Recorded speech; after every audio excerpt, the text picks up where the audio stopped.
E aí, tudo bem? Bem-vindos a mais uma das nossas explicações visuais.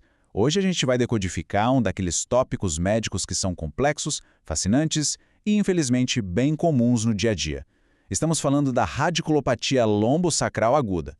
Bom, o nosso objetivo aqui é pegar esses termos médicos assustadores e transformar em algo super claro e acessível. A gente vai desvendar juntos a anatomia, as causas e os sintomas dessa condição que afeta a base da nossa coluna. Então vamos começar. Para começar, a gente precisa entender o básico, né? O que exatamente é esse palavrão todo?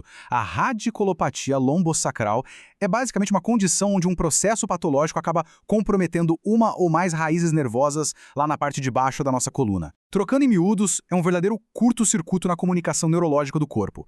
Quando essa via de sinalização é bloqueada ou irritada, o resultado é aquela tríade clássica que muita gente conhece até bem demais: dor, dormência e fraqueza.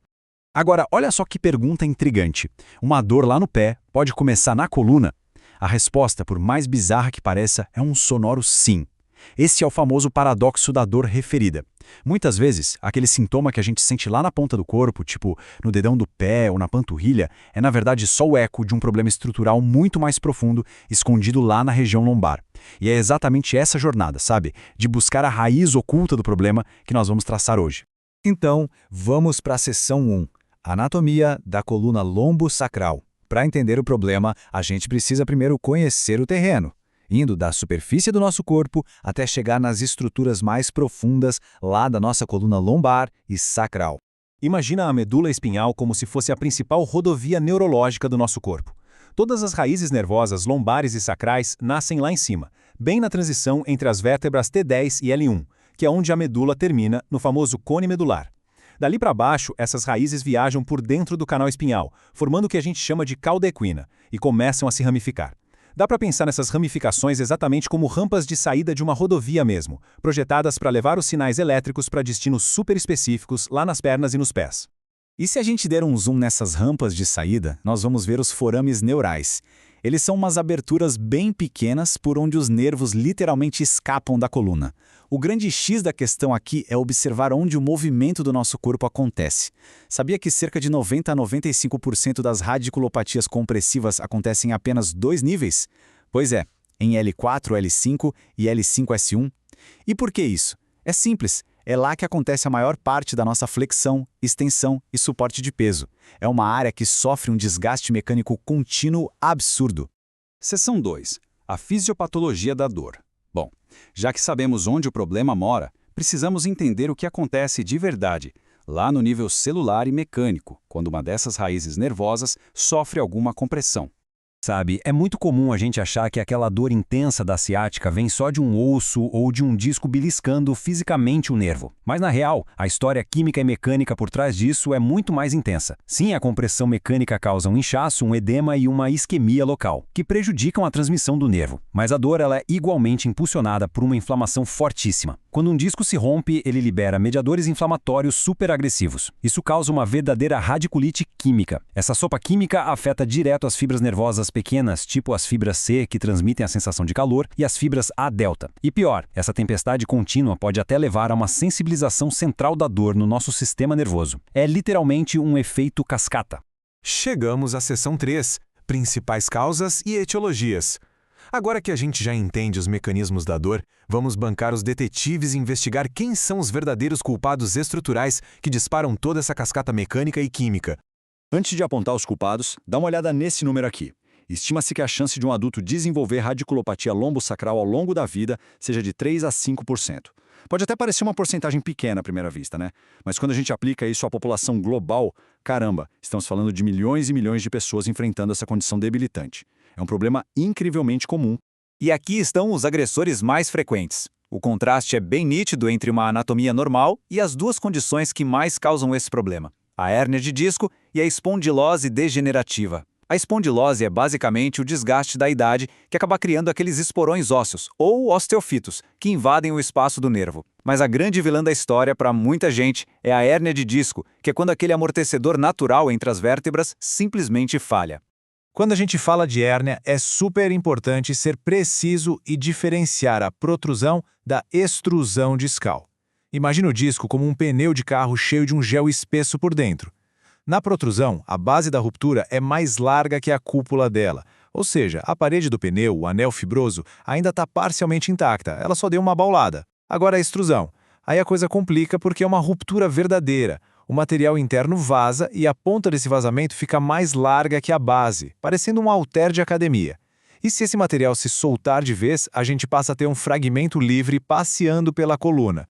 Mas é absolutamente crucial notar que nem tudo se resume a discos estourados ou ossos envelhecidos. Apesar de serem os mais comuns, existem outras etiologias menos frequentes que podem atacar essas raízes nervosas com muita agressividade. Condições sistêmicas, tipo diabetes mellitus, podem causar disfunção nesses nervos. Um trauma grave pode até avulsionar, ou seja, arrancar a raiz nervosa. Além disso, infecções que a gente nem imagina, como a bactéria da doença de Lyme, o vírus do HIV ou o herpes zoster, e até condições inflamatórias como a síndrome de Guillain-Barré, também entram na lista de suspeitos. E sim, infelizmente, até massas epidurais e tumores podem ser a causa raiz dessa compressão toda. Seção 4. O mapa de sintomas. Como é que essas disfunções lá no fundo que ninguém vê se manifestam do lado de fora? É isso que permite que os médicos mapeiem o problema. Olha, existe uma relação de causa e efeito muito clara quando a gente compara as duas radiculopatias mais comuns, que são as de L5 e S1. Por exemplo, se a raiz nervosa de L5 for comprometida, os sintomas de sensibilidade vão descer pela lateral da perna e parar lá no dorso, na parte de cima do pé. A fraqueza aparece na hora de fazer a dorsiflexão, ou seja, na dificuldade de puxar o pé para cima e estender os dedos. Por outro lado, se o problema for na raiz S1, isso afeta a parte de trás da coxa e da perna. E a grande sacada mecânica aqui é a fraqueza na flexão plantar, que resulta naquela incapacidade clássica de conseguir ficar na ponta dos pés. É a fiação do nosso corpo exposta de forma super lógica. E se a gente subir um pouquinho mais nessa coluna, uma compressão nas raízes lombares mais altas, tipo L2, L3 e L4, vai se traduzir num conjunto de sintomas um pouquinho diferente. A dor geralmente ataca a parte da frente da coxa. E no dia a dia, a fraqueza no músculo quadríceps pode causar uma dificuldade imensa e muito perceptível de fazer algo simples, como levantar de uma cadeira. E para fechar com chave de ouro, seção 5. Diagnóstico e sinais críticos. Como é que os médicos avaliam isso tudo na prática? E, o mais importante, quando é que isso deixa de ser só uma dor chata e vira uma emergência absoluta? O ponto alto aqui é que, mesmo vivendo na era das máquinas supermodernas, o diagnóstico dessa condição ainda é, na sua grande maioria, clínico. Antes de colocar alguém dentro de um tubo de ressonância magnética, o padrão ouro mesmo é uma boa conversa e um exame físico minucioso, avaliando os dermátomos para checar a sensibilidade e os miótomos para medir a força motora. Do jeito que a gente viu naqueles mapas, um profissional atento consegue rastrear cirurgicamente qual nervo está ali pedindo socorro. Só que prestem muita atenção agora. Existem momentos em que a ação tem que ser imediata. A gente chama isso de bandeiras vermelhas. São sinais de alerta críticos, que exigem exames urgentes para evitar danos permanentes. Sintomas nas duas pernas ao mesmo tempo, fraqueza neurológica que piora rápido ou qualquer perda de controle da bexiga ou do intestino, olha, isso soa um alarme gigantesco para condições seríssimas, tipo a síndrome da caldequina.